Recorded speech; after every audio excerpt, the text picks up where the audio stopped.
ఈ ఎన్నికలకి state election commissioner ఎవరు? మీరు నియమించిన వ్యక్తే. ఏదో కొత్తగా వచ్చి ఎవరినో అక్కడ పెట్టి లాస్ట్ టైం అంటే ఏదేదో మాట్లాడారు, ఎవరు లేదే. Same person.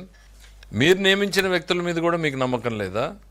కోర్స్ ఆ అవకాశం ఉంది, ఎందుకనంటే తల్లిని చెల్లిని కూడా నమ్మేటువంటి పరిస్థితుల్లో లేనప్పుడు ఇక మీరు నియమించిన వ్యక్తుల్ని మీరు ఏమాత్రం నమ్మరు. అది మీ క్యాడర్ తెలుసుకోవాలి. మీరు ఎవరిని నమ్మరు అనేటువంటిది మీ క్యాడరు, మీ లీడర్లు తెలుసుకుంటే మంచిది, వాళ్ళ భవిష్యత్తు అన్న బాగుంటుంది. 30 సంవత్సరాల తర్వాత, దాదాపు 40 సంవత్సరాల తర్వాత పులివెందల్లో డెమోక్రటిక్గా ఎన్నికలు జరిగాయి. దానికి బెస్ట్ ఎగ్జాంపుల్ 11 మంది నామినేషన్లు వేశారు. ఒకరు కాదు, ఇద్దరు కాదు, 11 మంది నామినేషన్లు వేశారు.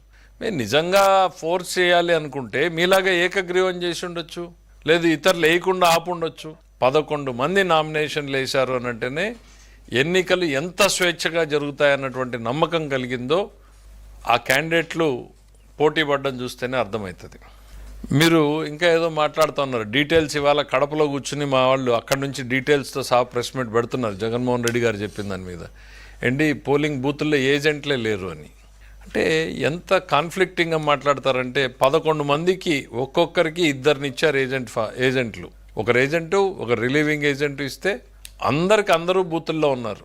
ఒకటో ఇద్దరు మీ దగ్గర మీ వాళ్ళు ఎవరైనా ఉండకూడదు, ఈ అవమానం చూడలేమని ఏమన్నా వెళ్ళిపోయారా మాకైతే తెలీదు.